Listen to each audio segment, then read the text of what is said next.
You're watching the Original Music Podcast with your hosts Raymond Hems and Rick Gathman.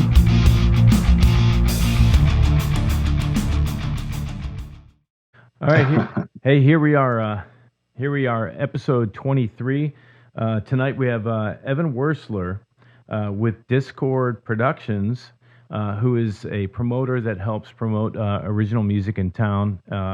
And we wanted to have him on to get a perspective from a promoter side when it comes to the music in Atlanta. So how you doing, Evan? I'm doing great, man. I'm glad you guys invited me. Thanks so much. Glad to have you. Absolutely. My name is Ray Hems. This is Rick Gathman. And, we're just trying to do an original podcast thing to, meet new people, network, learn what drives other people to do the same chaotic thing that we like to do. For sure. So and turn people on to new original music. Yeah. Absolutely. The new original music, I think, is the biggest part. We were talking off the air that not only are you a promoter, but you happen to find yourself in a couple of bands as a drummer. Yes. What are the name of your bands that you're in? So I have an experimental metal band called Posadist. Mm-hmm. It's probably more well known than the other band, but the second band is like a synth pop, electronic, goth industrial sort of outfit. It's a little bit of a smaller band. It's just a two-piece. Yeah. We do play with acoustic drums, but we have a lot of keyboards and electronics that are involved in that. So. Gotcha. Yeah. So and that was called Everything. So Everything. Is it tracks? So that there's two people. Is it tracks?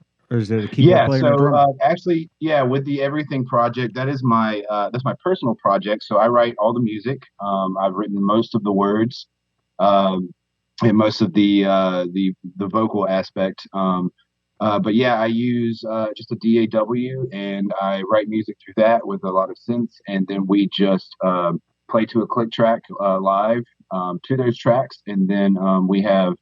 Like I said, we have an acoustic drum set that is mixed with electronic drums, and then my singer uses a voice processor, and she actually also plays a guitar. So wow, that's cool. That is really sounds cool. interesting. Yeah, I'd like to check that out.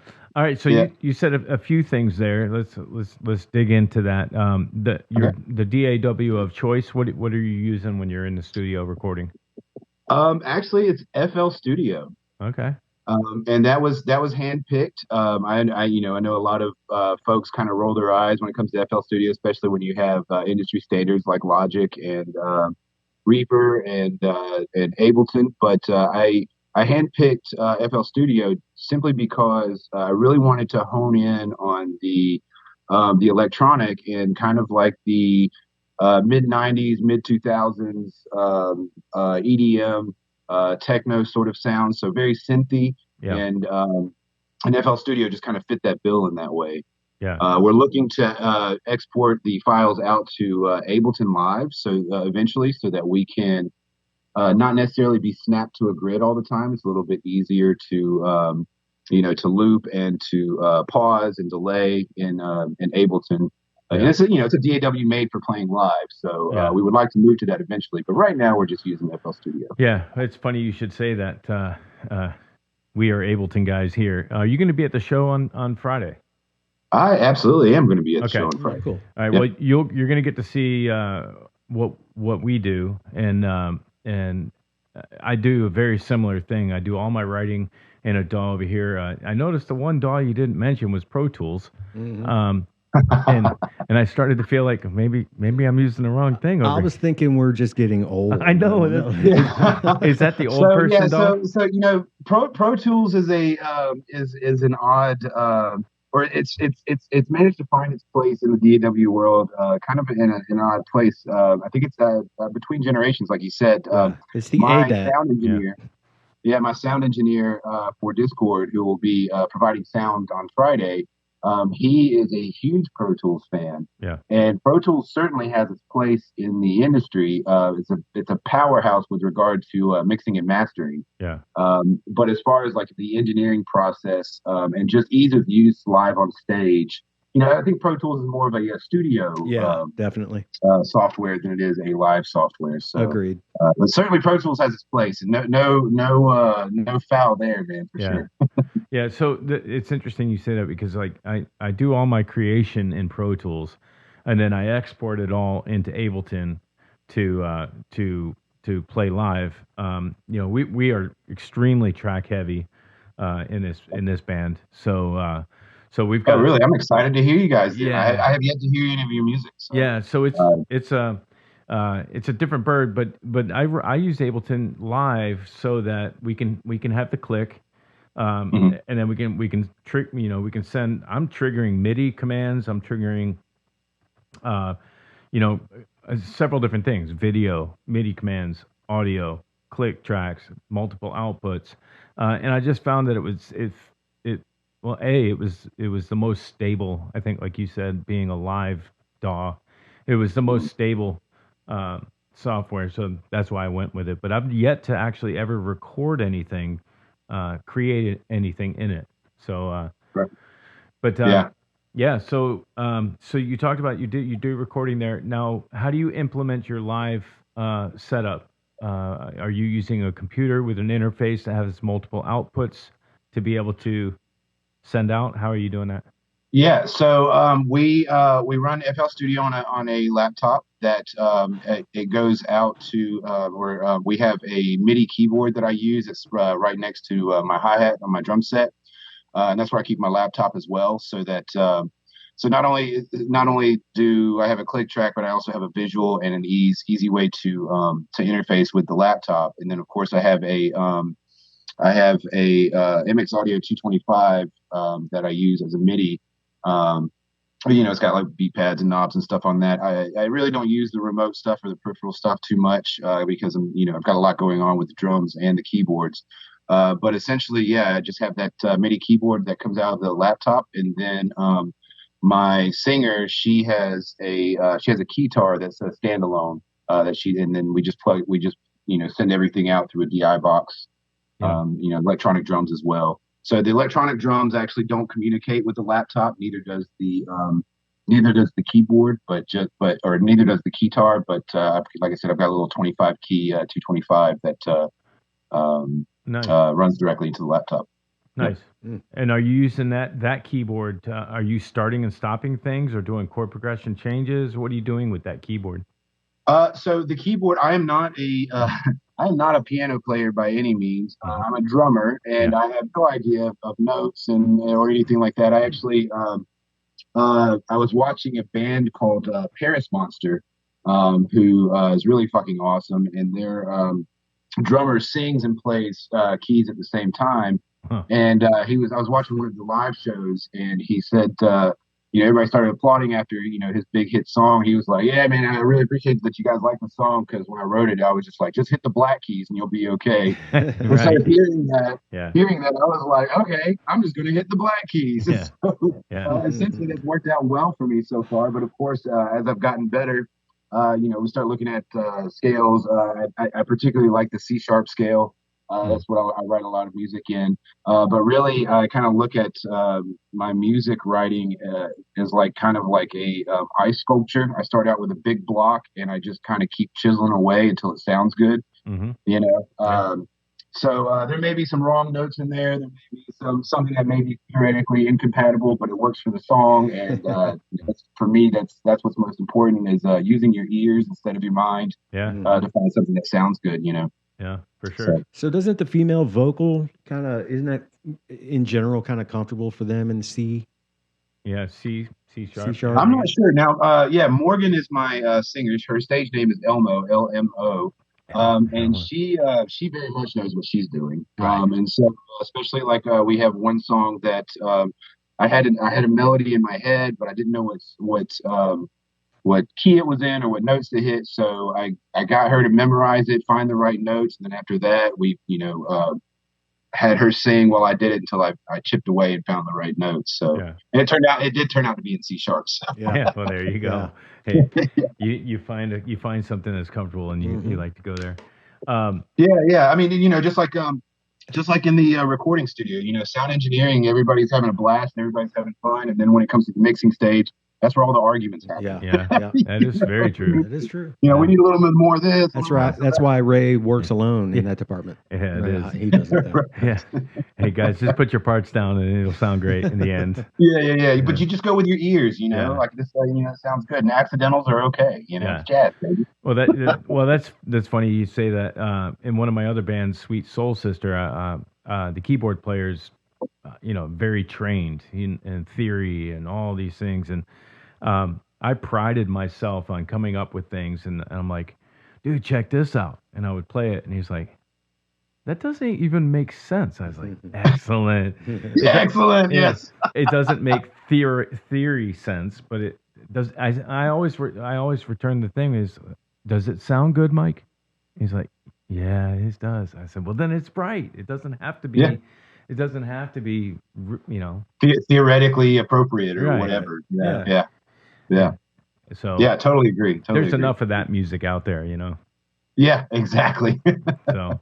So you got your two bands going on, and when you guys are doing that, I think you were saying that you like to record, EPs or singles, and then are you releasing them on? Are you doing videos? What are you guys doing with your product?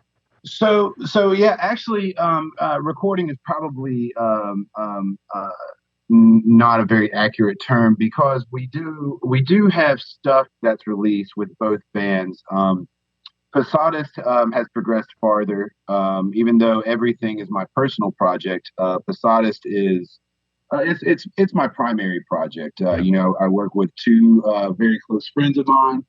We've been doing it for about 8 years, and we have done the recording ourselves. We did go to a studio. We won't say the name, but we gave them $2,500 to record all three concepts, and he took the money and ran. So, and both of that, because it's a 3-piece, and the other two guys, they were like, they didn't want to do it in the first place. None of us are by no means engineering, mixing, or mastering proteges of any kind, but at the same time, we are all very engrossed with the notion of learning and expanding and getting better at things. So we have recorded at home, just in a home studio with home equipment. And those are the recordings that you'll hear on our Bandcamp page. That's for Posadist. So when I talk about the albums, I'm able to talk in terms of albums because they're actually concepts. We have all the songs written as we would record them from beginning to end. There would be no production changes in that regard, other than, minutia sort of detail stuff that a producer may suggest. And we've pretty much been going at it alone, and we record over and over again and time again, and then we put the best recordings up on Bandcamp, and we do as many songs as we can. When we can. We all have day jobs, so kind of it's all very what's the word that I'm looking for? Hit or miss, here or there. Yeah. But eventually, like I said, over 8 years, we've written 16 songs, and most of them are up on Bandcamp, and they sound okay. Yeah. My bassist also has a production company. He does front of the house stuff, especially with video and audio. So we've been doing a lot of really good video. Yeah. And he's certainly been getting better at the sound. He kind of leads the charge on that. So, what's the name of that company? Cortiseptic Productions. Cortiseptic. Yeah. Me and him founded the company together, and then once it got settled, I stepped aside because I wanted to do more front of the house, like booking and management. And he wanted to do more studio, like back end stuff or back of the house stuff. We work together. We try to promote each other. It's community, Yeah. So your bands aren't playing out? You don't gig anywhere around town? Oh, no. Posadist. Well, actually, everything is on.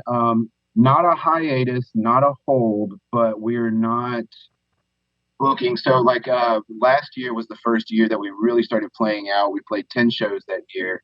It was a lot of fun. We've only played 1 or 2 shows this year, but I've been so busy with Discord And then my day job, because I recently had gotten a really big promotion at my job, so now I've been very busy with that, as you know, which is why I wasn't here last week. Yeah, that happens. But me and my singer Morgan, we had a heart to heart, and she's got another band, and she's into all this other stuff too. So we said, hey, look, well, let's just kind of sit back, and let's not really, if a big show pops up, we'll play it. But other than that, let's just lay low, because personally, I'm ready to start writing new music. I've got a backlog of stems that I really just need to start putting together. But Posadist, on the other hand, we play a show a month, just about on average. Wow. Our last show was in March. We had an April show, but we had to cancel because it was at Sabbath Brewing. I don't know if you guys heard of that venue, but they just recently closed their doors, so a lot of bands canceled. But we have a May 5th Cinco de Mayo show at the Mayhem House, which is a DIY venue up in Alpharetta with our good friends Close Enough, a ska punk band. They run that little DIY venue. So. What is a DIY venue? That's the first I'm hearing this term. So a DIY venue is a non-traditional, non-conventional venue. A lot of times they're house shows or house venues. So like the Catacombs down in right outside East Atlanta Village is one. Mayhem House, Heck House was a DIY venue, but I believe they had noise ordinance problems, so they had to kind of. I played one of those shows when I was with Bishop Lake. Yeah. So I mean, they're really coming up, which is really great for me. We're a DIY band. In other words, you're doing it all yourself. Right. Is essentially what it is. And I'm actually looking at making my house, which we call Bullhead Manor, into a DIY venue, because I've got a pretty good floor space on my first floor, and thought about having bands, but then I think about having a clean bathroom. So right, yeah, because it is my house. Yeah. So with this style of music that you're telling us about, what's the average length of a song? Is it because like a radio friendly song would be 3 minutes? Ours are that Ray's written are longer, obviously, because so everything my band Everything really started out, I really wanted to be kind of artsy fartsy, but when Morgan came in, because she's actually my second singer, she brought a more of a poppy sound, and it's actually kind of uplifting. It's really lifted our music up in that regard. And for those songs are typically between 3 and 5 minutes. Okay. Yeah. But Posadist, being that, we're telling a story with each one of our concepts. So all the songs kind of run together, or they're all connected. Right. But they average anywhere from 2 minutes to 11 minutes. Okay. Wow. I kind of figured that's probably what cool. it was. So I would say Posadist on average runs about 6 minutes a song on average. Mm-hmm. Yeah. We have some short ones, but we also have some long ones. So two things on that. Can you give me an example of a subject matter of sure. Of Posadist? What would you topic? So the name Posadist is actually a concept as well. Like I said, these are all based in real world phenomena. Posadism is a Venezuelan cult from the 70s, or a Cuban cult from the 70s, a Trotskyian cult. So they believe in communism and warfare and all that stuff. But we are not politically charged, and we've had to have that conversation 1,000 times. We have to be very careful with that, because when people do their research, they may inaccurately interpret things as such. And the good thing is we're an instrumental band, an instrumental trio, so there's no vocals. So there's no like Rage Against the Machine or System no story being told vocally. So people can interpret the music as they please. Right. But really, it's just the cult of Posadism is just so extremely crazy and wild. Like, they believe in arming dolphins with guns and the aliens and mass suicide. It's just crazy. You got to look it up.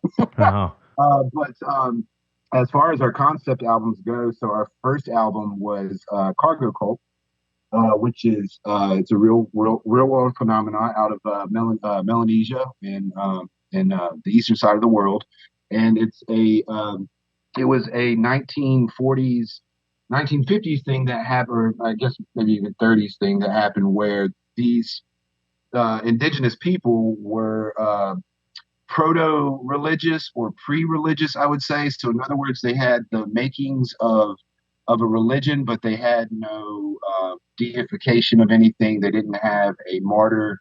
All the things that are all the details of any organized religion that kind of brings it all together, right? Like a Jesus or a Buddha or whatever.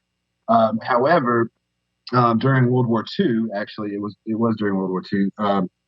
The United States needed a middle ground when they were at war with Japan, and they needed a place to fill up their planes, with gas and things like that. So they had to use the Melanesian land to do that. But of course, I mean, the United States may just take over some land, but at least they try to provide the people that live there with some sort of bargaining, chip, I guess you will. So what happened was these planes started dropping these boxes of American goods, anywhere from clothing to weapons to anything, food, anything that you can think. And so these proto-religious indigenous people viewed the planes as angels and the commodities as gifts from God.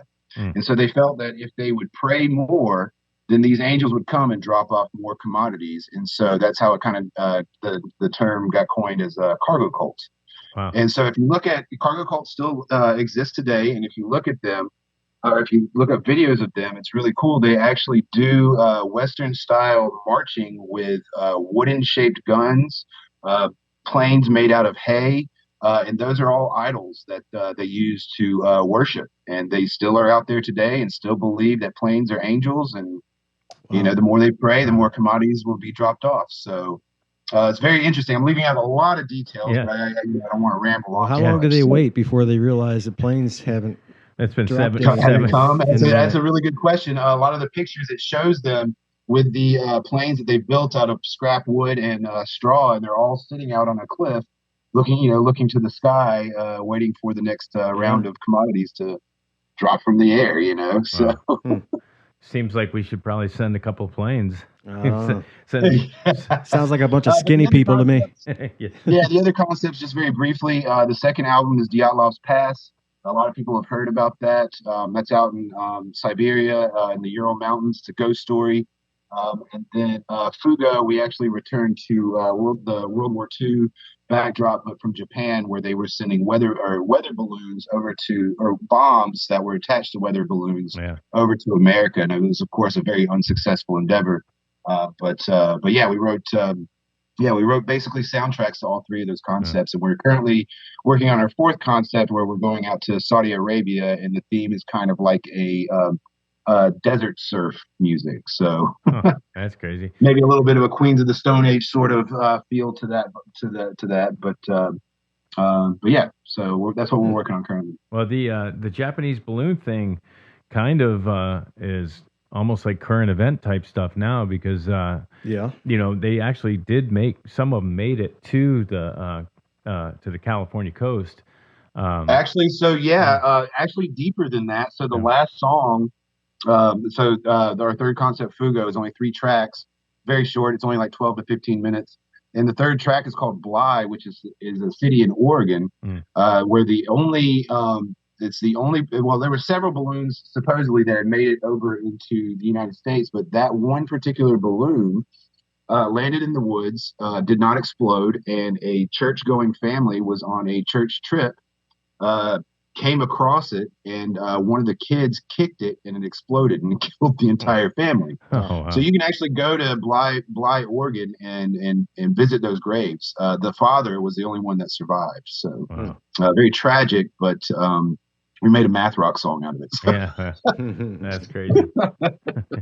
Well, but yeah, so that was the only successful one. I guess that's how you're going to measure success. But other than that, it was a totally failed project. But the one good thing that came out of that is the Japanese discovered the jet stream, which is the name of our first song. So that's when you see the weather report and the weatherman's talking about the jet stream. Sure, it was found by the Japanese when they were trying to send balloons over here. So.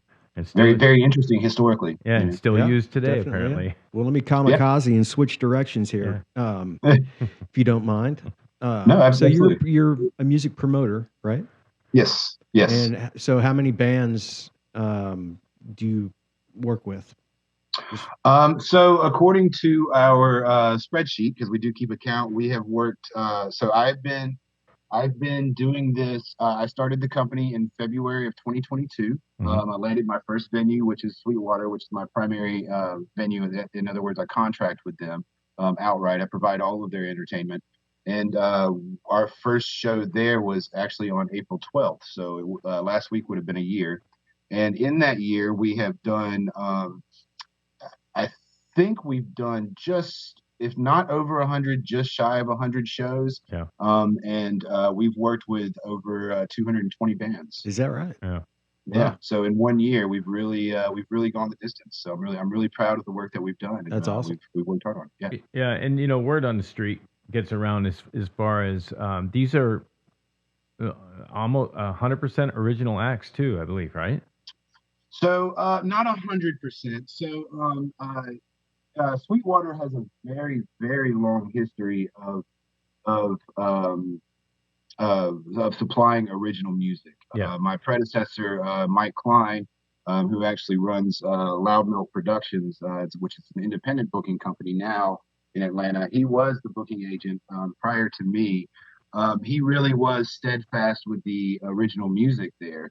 However, post-COVID, Sweetwater has really taken a dip and business-wise, and not only that, has had a reputation in the past of kind of being rough around the edges, particularly with the house sound guy that was there. He is, I call him my walking tumor because he fucking sucks. And I'm not going to mince words on that. Yeah. I had to look him dead in the eye and told him to never come back again. Yeah. Because he would just yell at bands, he would fight with bands, and he treated the sound system as if it was the fifth member of the band. And to me, that just it goes totally against my philosophy, which is the sound guy. He's part of the band for that particular set, but in the same regard, he's a slave to the band. Like, he's a servant to the band. Like, if the band wants this and it sounds like shit, then you have to be humble enough to say, well, that's what the band wants, and they're going for their thing, and just let them do that. Yeah. There's no harm in that. I mean, we make our recommendations if the band wants to listen to that, or heed that advice, and they will. If not, that's okay too. Yeah. We definitely have a purview that, like I said, that we are servants to the band. We want to make the bands be the best that they can. We try our best to give the bands just about everything they want, and they do whatever they want. We've seen some crazy shit on that stage because of that. But to me, man, music is self-expression, and the band should be allotted that wide berth, so to speak. So, briefly, like Sweetwater has a bit of an uphill battle, but it's certainly not going to go anywhere. Whether I'm there or not, Sweetwater, I'm sure, will continue to persist. I'm sure it will continue to provide music. But when I took over, part of it was financial, part of it was reputation, part of it was ticket sales, all the aspects that a promoter has to take into consideration. And I said, look, there's a lot of bands that are hitting us up that are in cover bands. And,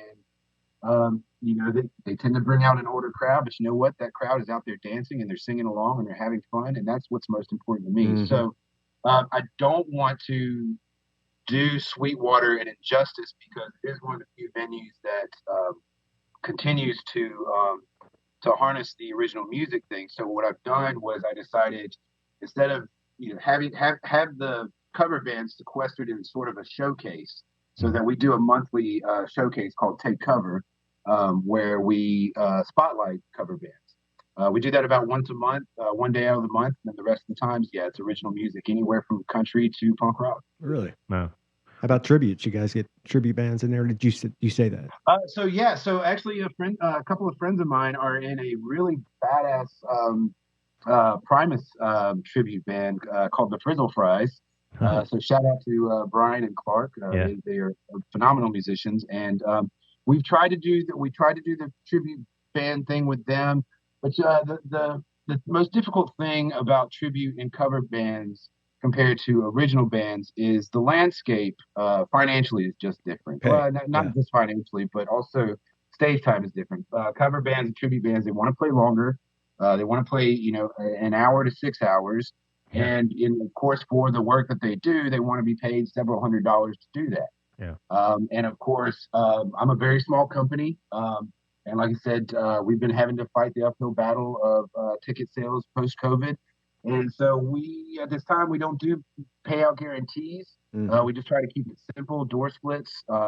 And so that tends to be a lot more amenable for the original music shows. But to that point, I've always been a huge advocate for the local original scene because I mean you can just there's no record labels, there's no contracts. You get to see these bands in the raw writing the music as they see fit, and because of that, I have seen exponentially amazing shows that would otherwise be hindered by things like cover bands, record labels, contracts, producers, so on and so forth. So I really get to see the art and the creativity. And I've even told a band that I was possibly going to manage, I was like, look, if you blow up, if I manage your band and you blow up, then I'm just going to pass you along because I'm not looking to get famous. I'm not looking to make a lot of money. I'm not looking to manage a whole bunch of bands. I want original bands in the raw doing the things the way they see fit, and I want to be able to elevate that and give them an outlet to do that. So I keep it local in that regard, and I don't think my attitude will ever change. That's good. Do you manage any bands at the moment? I've managed one band, a psychedelic punk band called Pull No Punches briefly. However, I've lost some staff recently, which has caused a backlog in my work. And so I just came to them and I said, look, man, at this point, I'm just not doing you any good because I'm having to book all these bands. I'm in a contractual obligation with this venue, and I have to maintain that. I wish you the best. No hard feelings. Just it's a time thing. 2 bands, a production company, and then my day job. And plus my dog. I love my dog. So that's a job in itself. So I just, very professionally said, look, man, maybe down the road one day when I have more staff and the ability to do that. But I don't ever want to. I don't want to ever shortchange a band. They're busting their asses. So just like the recent arguing that you see on, or the recent posts that you see on social media regarding venues taking percentages of merch. To me, that's just total bullshit. That's the last stand for a band to actually make some money. There's no way I'm going to shortchange a band like that. That happens at the top too. Yeah, that happens everywhere. I'm sure. But at the top they can afford that and they can negotiate that stuff. But at the lower level, you would think so. Everything stays relative. Believe me. Well, here's the thing. All right, you want a percentage of my merch. I want a percentage of the bar. Right. Yeah. Oh, dude, I had a conversation with a band, because I was like, how do these venues get away? How do they know what you're selling and how much you have? And one band told me that there was a venue that had staff just to count their inventory. And I was like, you don't have a better job for the staff, like maybe improve the lights or the sound or the accommodations. You're just going to have people digging through other people's property. Right. Counting it, They literally do that on tour in the festival circuit. That actually happens. You hand off your merch to a person, and that person takes it to a table, takes it out, and does inventory count. At the end of the night, they give you back your box with the sheet with the numbers on it. That's ridiculous. And pay you what you got paid, and they take their cut. I'm out. Yeah, that's on a pro top of the line. What I like to tell them is I can run faster than you. They come pick you up at your tour bus on a golf cart, so you're kind of at their mercy because you're not going to carry all that merch back to your bus or whatever you're traveling. Lord, man, that is ridiculous.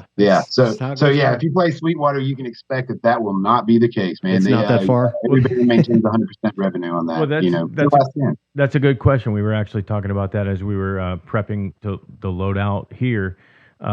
About is there a merch area? Should we be bringing merch? We provide 2 merch tables. A lot of times, if we have, especially like we have a 4-band lineup and all of them have merch. Some of these bands have really awesome merch spreads. but we are limited to 2 folding tables. Okay. So if you feel like you need more space than that, you're more than welcome to bring whatever you need. We have people bring mannequins, statues, things like that. But we also have a wall hanger so that you can hang shirts on it. Okay. And then we have spotlights that highlight that merch that's hanging up. So. Okay. All right. Well, that's good to know. That was the question that we had. Going back on that real quick, go ahead. on the inventory thing. This is how stupid it is. They don't only waste your time by doing that. They make you stand there with them. Whoever you send, your merch guy, your merch girl, they'll have that person stand there, and they both inventory it together, and then they both sign off on it, and then back to that. Doesn't surprise me because they could very easily fall into the trap of having the merch person saying, "Well, you're lying." Right. That counts wrong. Right. That's what I'm saying. So it's so they're protecting themselves while they're screwing you. Yeah. There has to be somebody on both sides there. So it's let's. Yeah. Sorry, bro. I got to warm up. Yeah. Hey, let's talk that through though a little bit. That's a festival. What would be their angle of why they would be doing that? Because the festivals typically pay for the band's fee to be there, right? They're getting the ticket sales, and it's kind of what would be their logic for thinking that they deserve a part of your merch? Right. Dude, I don't know because I'm not at that level to even try that sort of stuff. Yeah. If I even had the mindset to do so. So just from an outsider looking in, the only thing I can think is more money. Well, that's why when you go to a concert, you're paying $50 for a T-shirt if you really want it. Yeah. 45, $50, $80 for a hoodie. Yeah. I mean, come on. Yep. Everybody loses. They sell. And they know loses. Yeah, everybody loses actually. Yeah. Yep. So, no, I mean, like I said, it's the last front for local bands, because recording an album is going to cost several $100s. There's even pay-to-play venues, which I'm not in support of. And then even the local venues like myself, I would definitely say that we have one of the better payout structures in Atlanta as far as venues in Atlanta. But at the same time, it's all based on ticket sales. And some bands have had to walk out with zero because they sold zero tickets. Yeah. I try not to let that happen. More often than not, I pay out of pocket because I just can't stand watching a band bust their ass and walk away with nothing. This is a job, we treat it like a job. Yeah. And I just don't believe in working for free. Yeah. Yeah. We've had to do it, and we look to do it again in the future. But as much as I can mitigate that, I totally will. Yeah. Well, how long have you been in the Atlanta area? Whether as a drummer or as a promoter, how long have you been around? I moved to Atlanta in 2006, I believe. Okay. I moved to Norcross in Gwinnett. Did 7 months there. Was released for good behavior. Right. Yeah. And then moved. I lived in Old Fourth Ward for a little bit. I lived in Buckhead for a little bit, and then I've been in East Atlanta Village since 2012. Okay. So yeah. So is East Atlanta Village? Is that? I've been here since '95, and I used to go down and play, venues on Ponce and Highlands and Little Five and that kind of thing. Where is East Atlanta Village?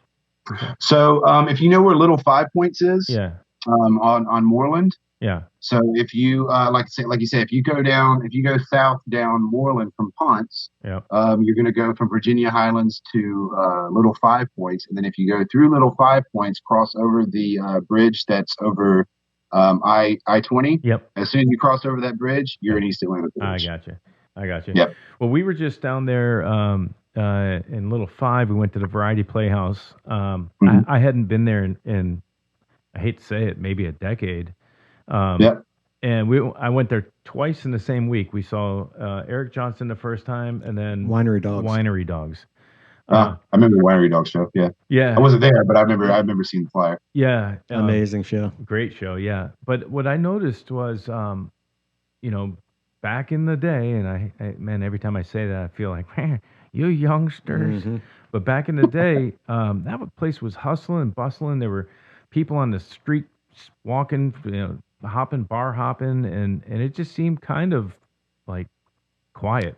dead. Yeah, I think that's happened in every town. I don't think it's just here. I think because St. Louis was the same way back in the day. Yeah. When I used to play Yeah, there. it's a little different. East Atlanta post COVID is certainly different. It was my stomping grounds forever. I would probably go to 529 down there probably 3 or 4 nights a week and see these amazing bands. Ever since post COVID, I think I maybe saw one show in the past 2 years. But but that's the thing too, is that a lot of these venues have changed how they're doing things post COVID. And that's dispersed that's redistributed, the crowds. Particularly with EAV, it's changed so much that I don't have as much. I'm not as beholden to the area as I once was. But yeah, I mean, yeah, it happens, and it's going to continue happening. We've seen some venues close over the past year. Star Bar was looking to close at the beginning of this year. Drunken Unicorn will be closing in 2024. It's a redistribution. But I mean, the good thing is that music will always survive, and we will always find another way. Yeah. Mm-hmm. Yeah. Well, the bars like Star Bar you brought up, they were up against the wall. They were going to close, and they're not going to close. We're actually Hope's Anchor, the other band I'm in. We're looking at just going down and blowing out a set down there. Oh, absolutely, dude. Star Bar is one of my favorite venues, man. Yeah. And you know what? Star Bar has had a long history of having their backs to the wall. They changed owners, about 2 or 3 years ago, right in the middle of COVID. Yeah. And they've always had their backs to the wall, and the projection is that they will continue having their backs against the wall. Yeah. Developers are just really looking at getting rid of that stuff. Yeah. And Star Bar puts up a good fight, and Star Bar, I've played there several times. They've been nothing but good to us. And yeah, man, get in there while you can, because you don't ever know when you'll never be able to play that historic bar, ever again. Yeah. And Asha, one of their sound people, amazing sound girl. Yeah, she's great. She kicks so much ass. Yep. Love that girl. Yeah, I agree. It's funny you should say that, because one of the most interesting things that you can see in the city of Atlanta is the green room at the Star Bar. You go back there and you just look at the walls. You can look, it's like a comic book. You can just spend hours looking at it. Yeah, it almost has a Batman Joker sort of feel back there, I guess. Kind of gothic, kind of, I don't know, Gotham City sort of thing. Yeah, it's cool. Yeah. So can we go back to the old sound guy at the? I was thinking the Sweetwater? exact same thing. I'm like, so I'm not going to say his name, but I will talk no. about him. Is he young? Is he young, and does he claim that he's toured back in the day for major people? He has a Grateful Dead tattoo on his forearm. He not talks who I'm about thinking going to Grateful Dead shows with his dad when he was a kid and how much he loves doing sound. Yeah. It's one of those things where, like, one of the things he would say is like, I've been running sound for 10 years. And I'm like, well, might be the same guy. You learn how to run sound in the first year, and then you just recycled that first year 9 times. Yeah. Even though you've been doing it for 10 years, you still sound like a total amateur. Yeah, right. Well, the reason I bring that up is because the last time I was at Star Bar, Sweetwater, I played it. Oh man, it must have been just pre-pandemic, and it was okay then. Then I went to see a buddy's band after that, and I've got real sensitive ears to feedback. Like, it's my kryptonite. Like, it makes me huddle in a corner, like shell-shocked. And then in between sets, there was a mic left open, unmuted, and it just started howling. And I literally had to leave. And I even had my in-ears in, as earplugs.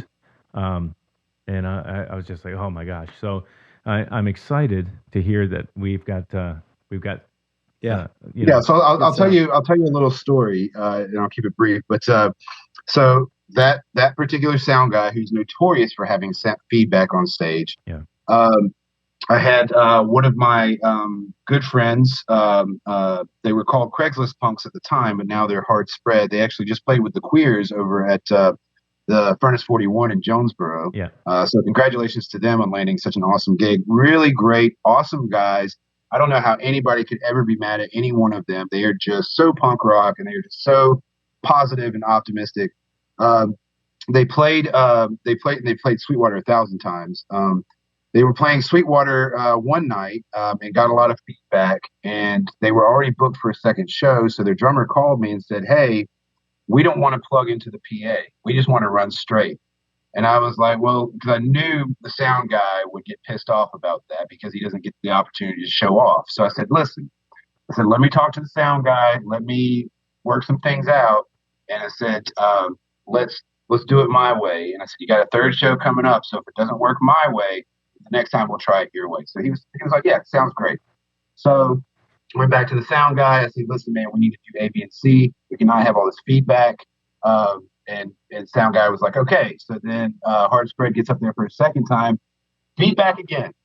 So the third booking, the drummer called me again. He said, look, man, we tried it your way. It didn't work. So let's try it my way. I said, fine, deal, got it.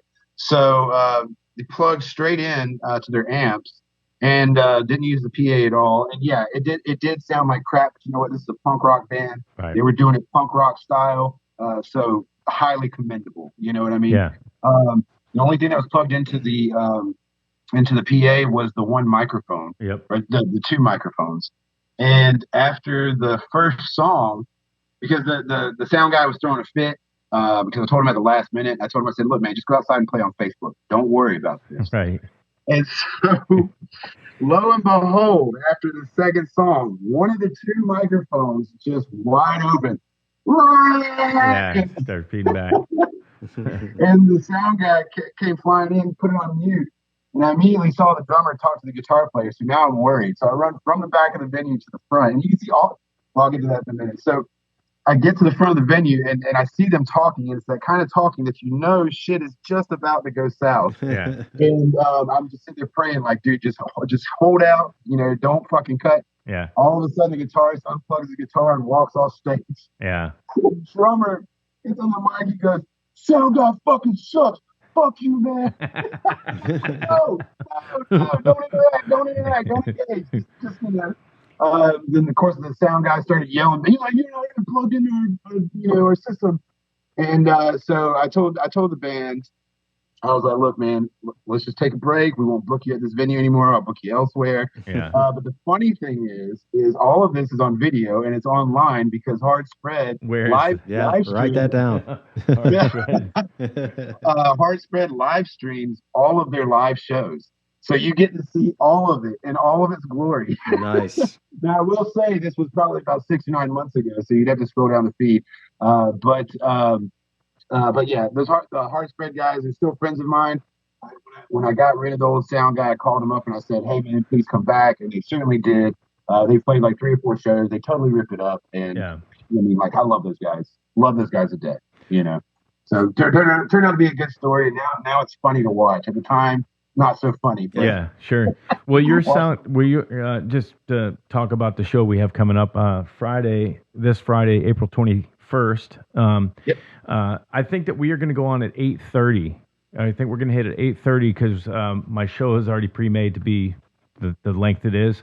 So we're going to go on a little bit early.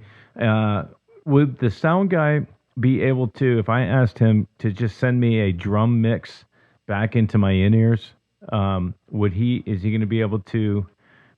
So actually, really good question. So let me just give you a synopsis of my current sound guy. So my current sound guy is 19 years old. Okay. He goes to school at AIM for audio engineering. He interned under Ty Watkins, who to me is one of the best sound guys in Atlanta. Okay. Good friend of mine. I'm actually going to go see him perform at Boggs as soon as I get off here. Yep. Because he's been on tour for a while. But Ty ended up leaving Sweetwater, and when I got stuck with the previous sound guy, I called Scott up and I said, "Hey man, is there any way you can please come back?" And Scott, I was lucky and fortunate enough for Scott to say yes, and so he's now the resident sound engineer. And we actually, he actually recently purchased a brand new mobile setup for sound engineering, and we no longer even use Sweetwater's equipment, and we're all digital. And what's really great is not only is he a tremendous sound guy, but I'm so happy to tell any band, whatever setup you have, we can accommodate. Okay. Period. Point blank. That's no feedback. Yeah. Crystal clear sounds. And we're actually looking to engineer every band's tracks live and sell them to them as engineered tracks that they can turn around and mix and master for a live album. Right. That's so that's how well we're doing in that regard. So he must have like an X32 or a Midas. He has an X32. Yeah. That's the standard, I think. So I've got an X32 in-ear rack that I bring, and walking into a venue that I don't feel comfortable with the sound guy, I literally hand them 2 XLRs. Left and right. Here's my left, here's my right. Pre-mixed, you don't have to do anything. As you said earlier, go play on Facebook. Just turn it up. Yeah. And the good thing is Scott has that right mentality. He has that I am a servant to the band mentality. He's extremely humble. He's extremely easy to work with. I can't say enough about him. Yeah. And we've had 1,000 bands do exactly that. They hand us 2 XLRs, and he is quite happy with that. Because well, I'm not planning on doing it this time. That's kind of why I was just kind of getting a reference to, okay, I have a through snake. I'll send him guitars, bass tracks, and then if I can just get a send of drum mix back in, then he can have control and he can mix it and we can go from there. But that's absolutely, that's really good if you guys are doing the X32 and then you have a Pro Tools rig or whatever capturing the multi. Yeah, that's exactly what he has. Capturing the multi tracks. That's a good service to offer. Yeah. As long as it's not like some venues a little overpriced. Yeah, $600. Yeah. You're like, no, actually, we are right now. We have just gotten started with providing that service, and so we've been. We did some initial exploring of the concept by recording and then giving the tracks out to the bands for free. Yeah. And then we've moved up to giving quoting a particular price and seeing how that resonates with the bands. Yeah. So far, so good. What we are looking to do is we are willing to engineer the tracks with minor mixing adjustments for $100. Yeah. Okay. So, and everything comes in their own tracks. So the drums will have a track, bass will have a track, guitar will have a track, vocals, so on and so forth. And if you want him to mix and master the tracks, then he will do that as at a session rate. Yeah. But as far as just the engineering, it's a one-off transaction of $100.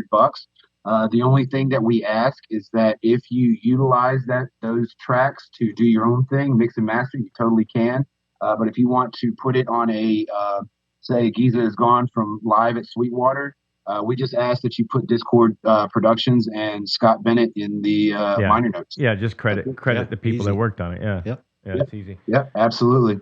Keep it simple. And we're actually looking to we're going to be keeping those files indefinitely, and quarterly we're going to be releasing a Discord Live at Sweetwater CD that will have one track from each of the bands that have played over the course of that particular quarter. That's really cool. Yeah, and then we're going to put that out on Bandcamp, and we are exploring the possibilities of providing those bands with royalties for every play and every purchase. Yeah. Cool. There's a radio station in St. Louis that used to do that for bands. They had a festival once a year, and the bands that played that, they take one song from each band, put it on a CD, and sampler. That's all it is a sampler CD, Yeah. But for the local bands, and unlike most local bands and programs like that, we want to give back to them because thank you such for a great letting idea. us do that. Yeah, absolutely. Do all of the events have 4 bands on them? No. So every aspect of the booking process is negotiable. So we traditionally pay bands out through a weighted door split. Yep. We traditionally have 3 or 4 bands with the original music. Like I said, it does not capture the following that say cover bands do. Ticket sales generally are a bit lower, so we need to have more bands to provide more variety, which will help increase ticket sales. And it works out because a band that doesn't sell as many as maybe a higher volume band, they get the opportunity to engage that fan base, if you will, and hopefully create a couple more fans. So it works both ways.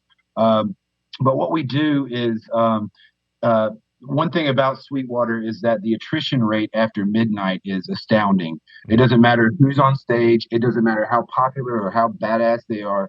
At 12:10, that room empties out. Yeah. So we try to ensure that the shows are over before midnight because for me, it is very painful for a band to play in front of nobody. And and a lot of bands they pick up on this and they don't want to play last. Every band wants to play second. And like I said, I'm like, it's acoustically, temporally, and physically impossible for everybody to go second. Yeah. Like you got to have somebody go first. You got to have somebody go last. And I hope just somebody steps up to the plate in that regard. But with that being said, we have tried to shift the start times early, especially for this show. Mm-hmm. We have 4 bands on the bill, and Nobody's Darlings. They've played with us several times. Sean Paisley's, a friend of Discord. So we want to make sure you guys get everything that you want out of the show. Yeah. So what we've done is, if we have a 4-band bill, we limit the lineup or the setup time or the set time to 35 minutes.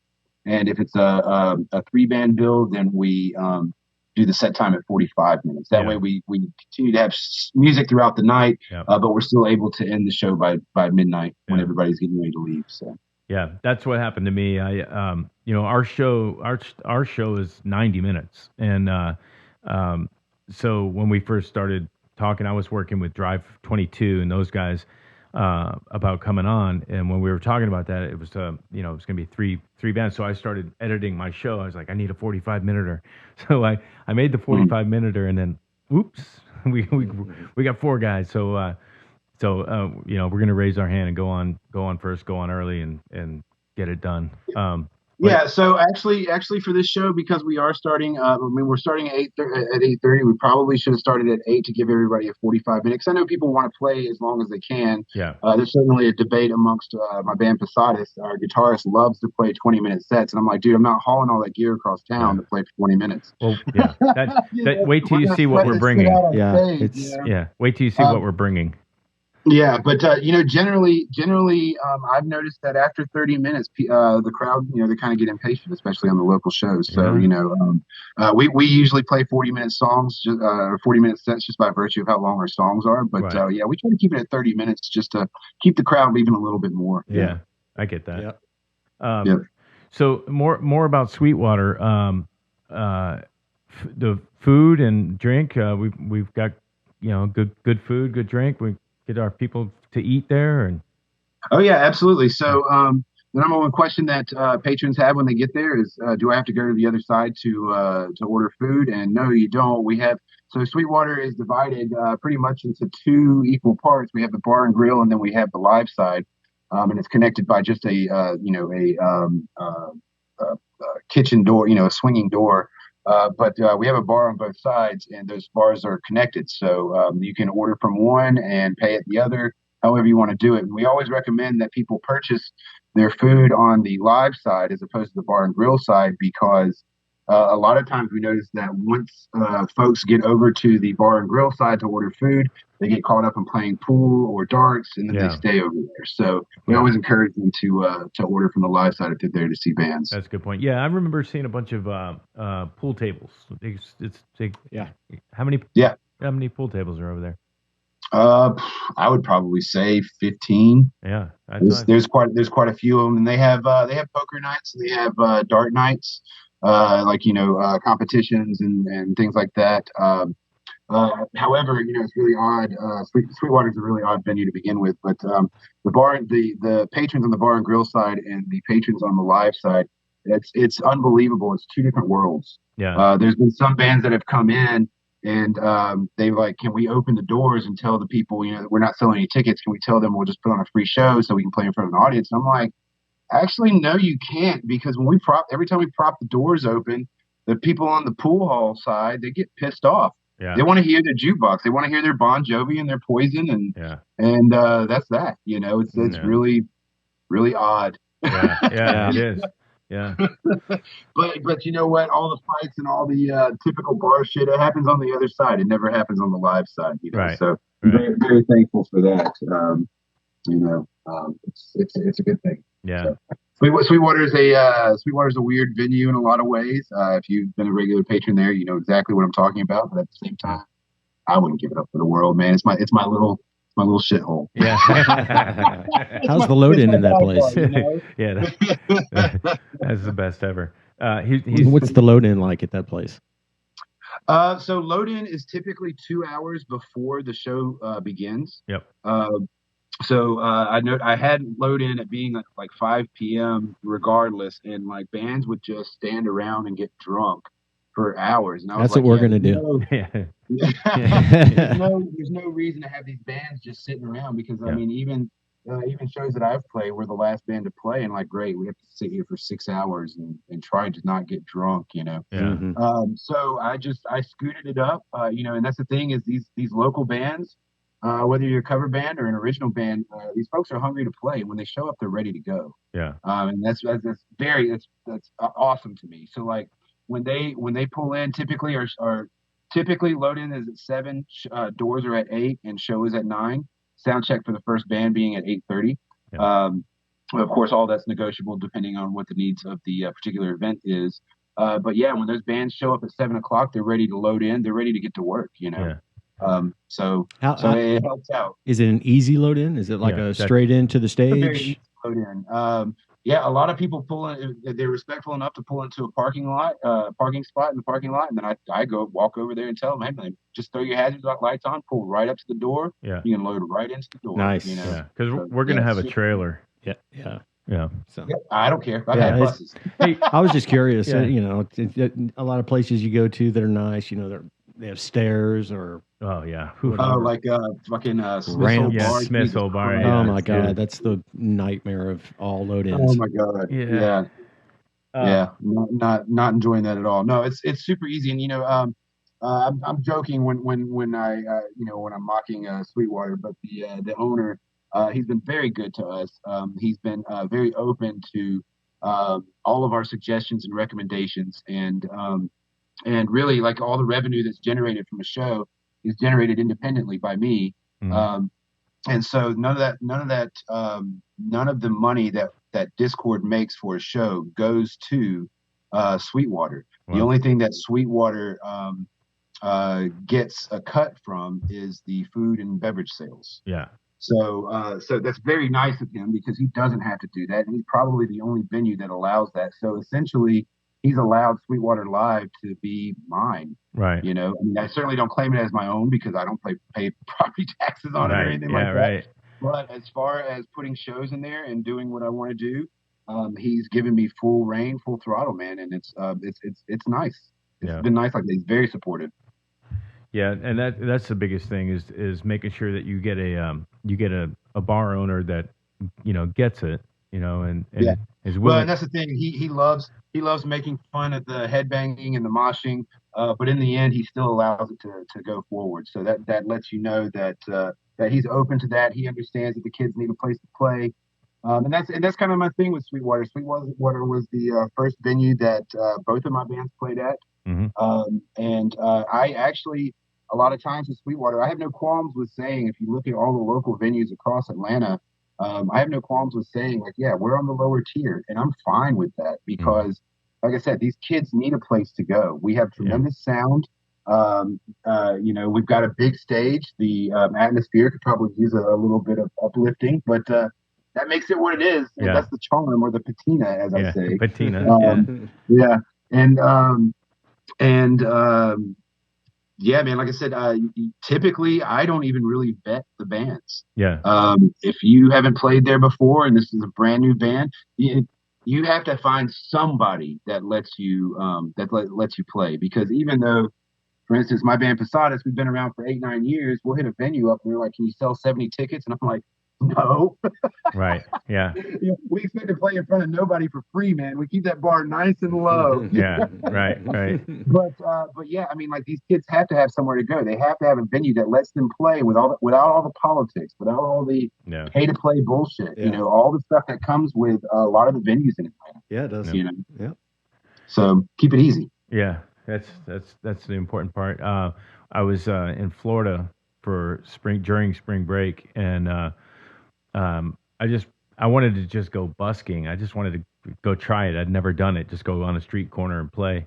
And but I ended up at a place called the Daiquiri Deck, which is apparently like all over this TV show called Siesta Key or something. It's kind of a famous place. And I asked the guy, it's like, hey, you got any spots? And he goes, well, I got a gap in between here. So I ended up, setting up and playing on a Saturday afternoon from like 4 to 6:30 or something like that. And then this band, his closing band, came in, and these kids were so young. I literally felt like Peepaw, on Hee Haw, because these kids came in there. They didn't even have cases with their guitars. They just had their guitar and they laid it on a table, and it was like, all right, where do we set up? And I wanted to stick around to hear what that was going to sound like. And I'm hoping they were excellent, but they came in looking really raw.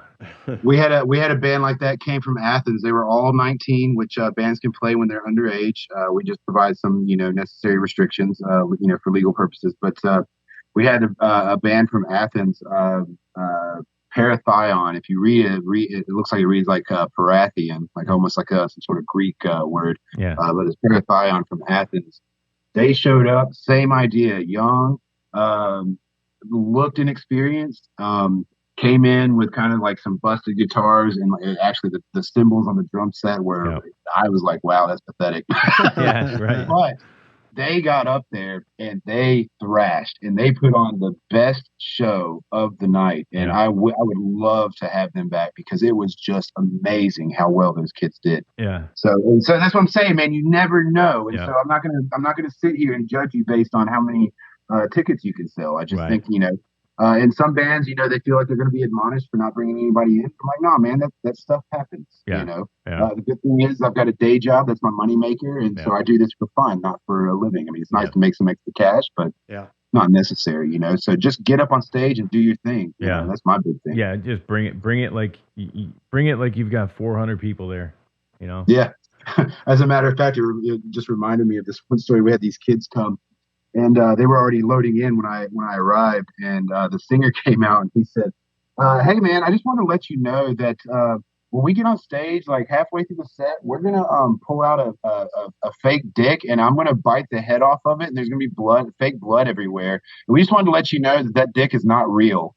And I was just like, great, thanks for letting me know. Do it. Right.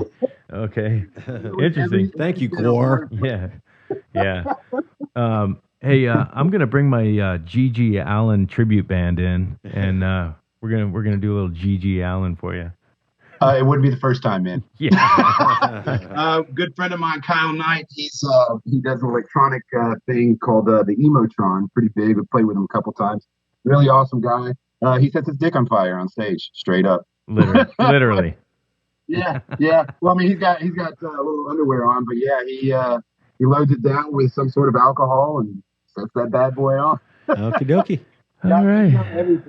Yeah, that's Yeah, I actually even approached him before that show, and I said, "Hey, man, rumor has it you set your dick on fire." And he's like, "Been doing it for 20 years." Works every time. Hot dog. Hot dog. Oh my goodness. Yeah. But great show, man. We've had the genitorturers there with all their dildos and titties, and I mean, like, you never know what you're going to get with Sweetwater, man. Yeah. I mean, That's really awesome. thankful that, and we have the ability to have a wide berth with regard to the rules and what we can't do. So it's nice. Yeah. The artists get their way for sure. Yeah. Well, I mean, that's. I feel like we need more gimmicks. Makes me think I might play naked this weekend. I know. We're gonna have to. We're gonna have to. I played a gig in the late '80s, early '90s, maybe '91, '92. And this was back in the day when Tommy Lee did the bikini underwear with the assless chaps.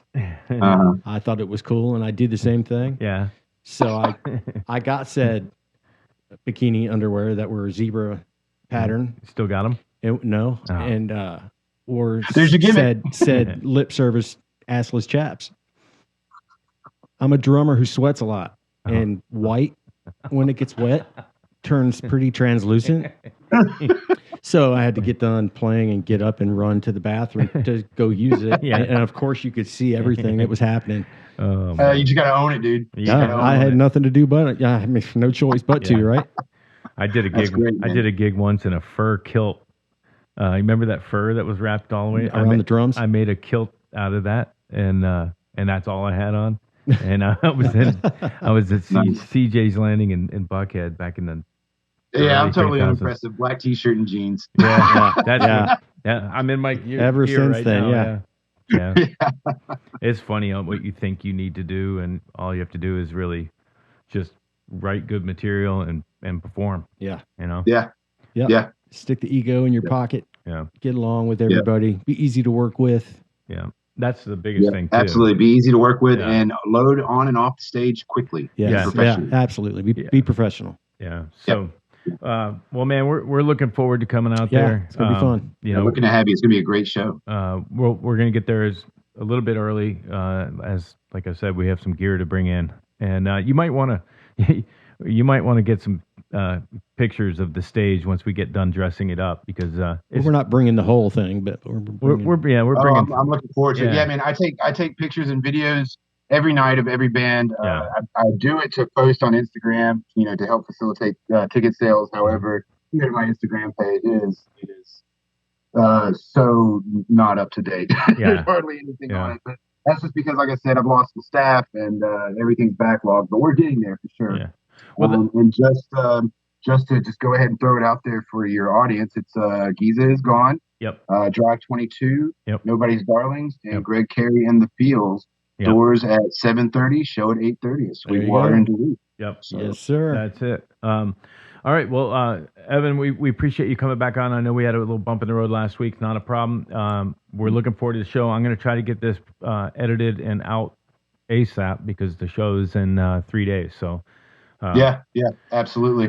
But that's okay, man. It might work out. Keep it fresh on people's minds. For sure. Yeah, absolutely. Good point. All right, well, thank you guys so much. I really enjoyed it, and I look forward to seeing you on Friday. Great meeting you. Thanks a lot, brother. We'll see you then. All right, you guys take care. Cheers.